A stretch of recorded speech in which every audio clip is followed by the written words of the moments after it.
So you take this group of people, and they graduate school, and they get a job, and they're thrust into the real world, and in an instant, they find out they're not special, their moms can't get them a promotion, that you get nothing for coming in last, and by the way, you can't just have it because you want it, right? And in an instant, their entire self-image is shattered.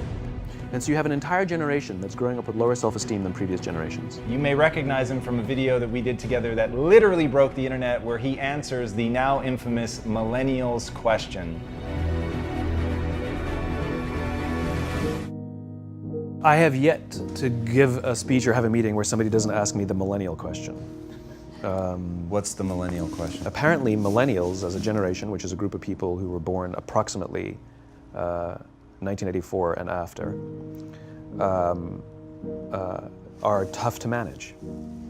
And they're accused of being entitled and narcissistic, self-interested, unfocused, lazy. But entitled is the big one. And because they confound leadership so much, what's happening is leaders are asking the millennials, what do you want? And millennials are saying, we want to work in a place with purpose, love that. We want to make an impact, you know, whatever that means. We want free food and beanbags. And so somebody articulates some sort of purpose, there's lots of free food and there's beanbags, and yet for some reason, they're still not happy. And that's because they're missing, there's a missing piece. What I've learned is that I can break it down into 4 pieces, right? There are four things, 4 characteristics. One is parenting, the other one is technology, the third is impatience, and the fourth is environment. The generation that we call the millennials, too many of them grew up subject to, not my words, failed parenting strategies, you know? Where, for example, they were told that they were special all the time.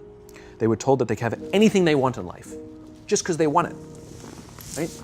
They were told, some of them got into honors classes, not because they deserved it, but because their parents complained. And some of them got A's, not because they earned them, but because the teachers didn't want to deal with the parents. Some kids got participation medals. You got a medal for coming in last, right?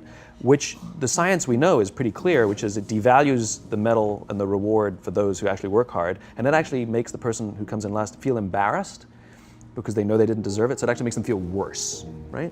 So you take this group of people, and they graduate school, and they get a job, and they're thrust into the real world, and in an instant, they find out they're not special, their moms can't get them a promotion, that you get nothing for coming in last, and by the way, you can't just have it because you want it, right? And in an instant, their entire self-image is shattered. And so you have an entire generation that's growing up with lower self-esteem than previous generations. The other problem, to compound it, is we're growing up in a Facebook, Instagram world. In other words, we're good at putting filters on things. We're good at showing people that life is amazing even though I'm depressed, right?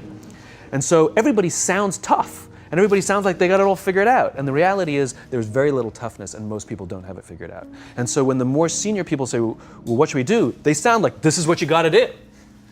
And they have no clue, right? So you have an entire generation growing up with lower self-esteem than previous generations, right? Through no fault of their own, right? They were dealt a bad hand, right? Now let's add in technology. We know that engagement with social media and our cell phones releases a chemical called dopamine. That's why when you get a text, it feels good, right? So, you know, we've all had it where you're feeling a little bit down or feeling a bit lonely, and so you send out 10 texts to 10 friends, you know, hi, hi, hi, hi, hi, because it feels good when you get a response, right? Right? It's why we count the likes, it's why we go back 10 times to see if my Instagram is growing slower, did I do something wrong? Do they not like me anymore, right? The trauma for young kids to be unfriended, right? Because we know when you get a hit of dopamine, which feels good. It's why we like it, it's why we keep going back to it. Dopamine is the exact same chemical that makes us feel good when we smoke, when we drink, and when we gamble. In other words, it's highly, highly addictive, right? We have age restrictions on smoking, gambling, and alcohol, and we have no age restrictions on social media and cell phones, which is the equivalent of opening up the liquor cabinet and saying to our teenagers, hey, by the way, this adolescence thing, if it gets you down, But that's basically what's happening. That's basically what's happening, right? That's basically what happened. You have an entire generation that has access to an addictive, numbing chemical called dopamine through social media and cell phones as they're going through the high stress of adolescence. Why is this important? Almost every alcoholic discovered alcohol when they were teenagers. When we're very, very young, the only approval we need is the approval of our parents. And as we go through adolescence, we make this transition where we now need the approval of our peers. Very frustrating for our parents, very important for us. It allows us to acculturate outside of our immediate families into the broader tribe, right? It's a highly, highly stressful and anxious period of our lives, and we're supposed to learn to rely on our friends. Some people, quite by accident, discover alcohol and numbing effects of dopamine to help them cope with the stresses and anxieties of adolescence. Unfortunately, that becomes hardwired in their brains, and for the rest of their lives, when they suffer significant stress, they will not turn to a person, they will turn to the bottle. Social stress, financial stress, career stress, that's pretty much the primary reasons why an alcoholic drinks, right? What's happening is because we're allowing unfettered access to these dopamine-producing devices and media, basically it's becoming hardwired, and what we're seeing is as they grow older, too many kids don't know how to form deep, meaningful relationships. Their words, not mine. They will admit that many of their friendships are superficial. They will admit that their friends, that they don't count on their friends, they don't rely on their friends, they have fun with their friends, but they also know that their friends will cancel on them if something better comes along. Deep, meaningful relationships are not there because they never practice the skill set, and worse, they don't have the coping mechanisms to deal with stress. So when significant stress starts to show up in their lives, they're not turning to a person, they're turning to a device, they're turning to social media, they're turning to these things which offer temporary relief. We know, the science is clear, we know that people who spend more time on Facebook suffer higher rates of depression than people who spend less time on Facebook, right? These things balanced. Alcohol is not bad, too much alcohol is bad. Gambling is fun, too much gambling is dangerous, right? There's nothing wrong with social media and cell phones. It's the imbalance, right? If you're sitting at dinner with your friends and you're texting somebody who's not there, that's a problem. That's an addiction.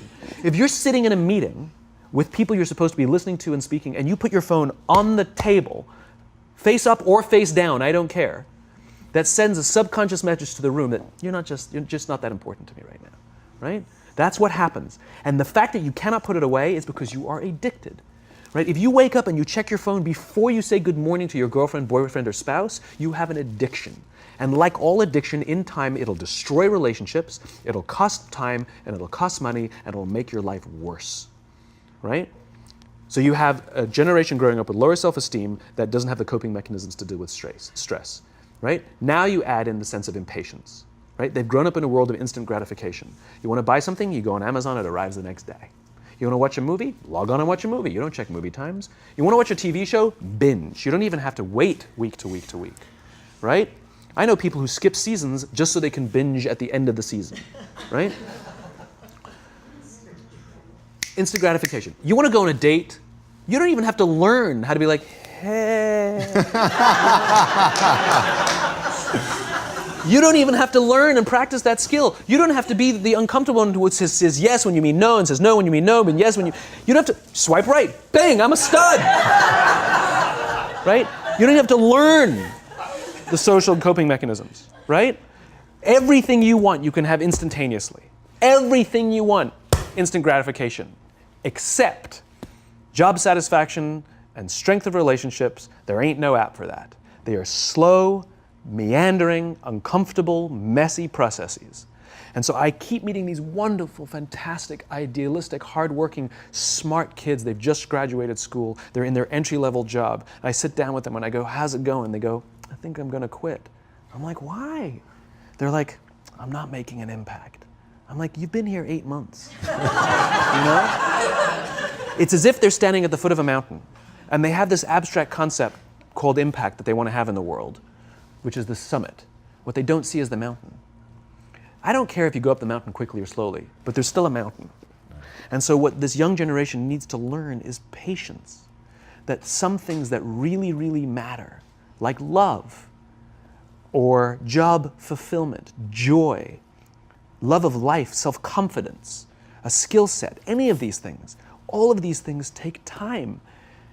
Sometimes you can expedite pieces of it, but the overall journey is arduous and long. and difficult. And if you don't ask for help and learn that skill set, you will fall off the mountain, or you will, the worst case scenario, and we're already seeing it, the worst case scenario is we're seeing an increase in suicide rates, we're seeing an increase in this generation, we're seeing an increase in accidental deaths due to drug overdoses, we're seeing more and more kids drop out of school or take leaves of absence due to depression, unheard of.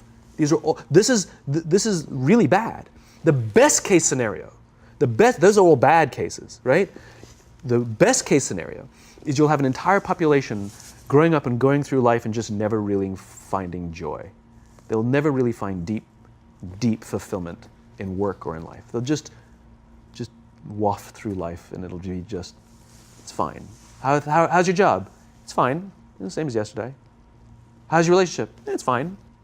Like that's the best case scenario.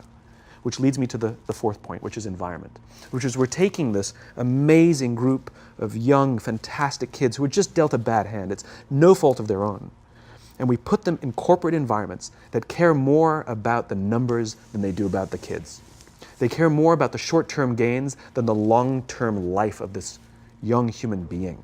We care more about the year than the lifetime, right? And so we are putting them in corporate environments that aren't helping them build their confidence, that aren't helping them learn the skills of cooperation, that aren't helping them overcome the challenges of a digital world and finding more balance, that isn't helping them overcome the need to have instant gratification and teach them the joys and impact and the fulfillment you get from working hard on something for a long time that cannot be done in a month or even in a year. And so we're thrusting to them in corporate environments, and the worst part about it is they think it's them. They blame themselves. They think it's them who can't deal. And so it makes it all worse. It's not. I'm here to tell them it's not them. It's the corporations, it's the corporate environments, it's the total lack of good leadership in our world today that is making them feel the way they do. They were dealt a bad hand, and I hate to say it, but it's the company's responsibility. Sucks to be you, like we have no choice, right? This is what we got, and I wish that society and their parents did a better job. They didn't. So we're getting them in our companies, and we now have to pick up the slack. We have to work extra hard to figure out the ways that we build their confidence. We have to work extra hard to find ways to teach them the social skills that they're missing out on. There should be no cell phones in conference rooms. None. Zero. And I don't mean the kind of like sitting outside waiting to text. I mean like when you're sitting and waiting for a meeting to start, this is what we all do. We all sit here and wait for the meeting to start. Meeting starting? Okay. And we start the meeting. No, that's not how relationships are formed. Remember we talked about it's the little things? Relationships are formed this way. We're waiting for a meeting to start and we go, how's your dad? I heard he was in the hospital. Oh, he's really good. Thanks for asking. He's actually at home now. Oh, I'm really glad. It was really amazing. I know, it was really scary for a while. That's how you form relationships. Hey, did you ever get that report done? Oh my God, no, I didn't. I'll help you out. Can I help you out with that? Really? That's how trust forms. Trust doesn't form at an event in a day. Even bad times don't form trust immediately. It's the slow, steady consistency. And we have to create mechanisms where we allow for those little innocuous interactions to happen. But when we allow cell phones in conference rooms, we just, okay, have the meeting. And then my favorite is like when there's a cell phone there and you go like this, you go. It rings and you go. I'm not going to answer that. Like, Mr. Magnanimous, you know? When you're out for dinner with your friends, like I do this with my friends. When we're going out for dinner and we're leaving together, we'll leave our cell phones at home. Who are we calling? Maybe one of us will bring a phone in case we need to call an Uber or take a picture of our meal. That's what I was saying, come on. I'm an idealist, but I'm not insane. You know? Not a heathen. I mean, it looked really good. We'll take one phone. And so it's like an alcoholic. The reason you take the alcohol out of the house is because we cannot trust our willpower. We're just not strong enough. But when you remove the temptation, it actually makes it a lot easier.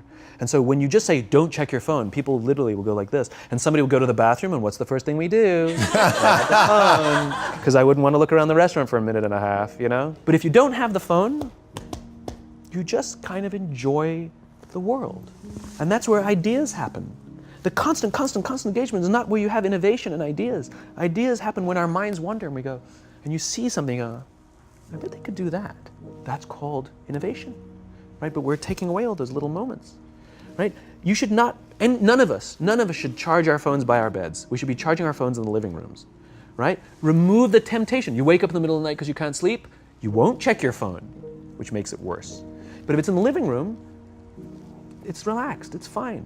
But it's my alarm clock. Buy an alarm clock. They cost $8, right? I'll buy you an alarm, right? But the point is we now in industry, whether we like it or not, we don't get a choice. We now have a responsibility to make up the shortfall and to help this amazing, idealistic, fantastic generation build their confidence, learn patience, learn the social skills, find a better balance between life and technology. Because, quite frankly, it's the right thing to do. Simon, thank you so much pleasure. for coming on. My pleasure. Thanks for having me. Thank you for coming. That was incredible. Absolutely amazing. Where can they find you? It's ironic, isn't it? Well, you can find me on social media. When you're not in the meeting. So yeah, I'm in all the usual places. But I will tell you one thing. So I have a new book coming out in September. It's a thinly veiled plug, but You've made them very happy. But what's special about it is I wanted to produce something that no digital format could reproduce. Interesting. And so it's an illustrated quote book. It's beautifully illustrated. I was very sort of pushy about this, that I didn't want the illustrations done on a computer. They were done by hand. There's a song, Aloe Black, the singer, the Grammy-nominated singer. The book is called Together is Better, and he gave me a song that goes with it. And the music is at the back of the book, and it's actually, the lyrics are in his handwriting. It's actually his handwriting. And here's the best part. The book is scented. We scented it with a custom scent made by this amazing company called 1229, and they designed for me the scent of optimism. All right. So you smell the pages, and they smell like optimism, right? And the thing that I love about this is I can't do that in any ebook format. I wanted to create something that you had to physically engage with, and it's designed to be given as a gift. The first page says to, from, because I wanted it to be given as a gift to someone you want to say thank you for inspiring you, or to give to someone you wanted to inspire. It was designed to promote this physical interaction and engaging with the real world. So I'm really proud of it. It's incredible, man. Super unique. Yeah, it's fun. I hope it does smashingly well, as your other you. books have, and have given so much to people, and it's just really, really been incredible. And what you shared with us today, man, honestly. Thank you. Absolutely wonderful. Appreciate it. Thank you very much. so much. Truly, thank you for having me.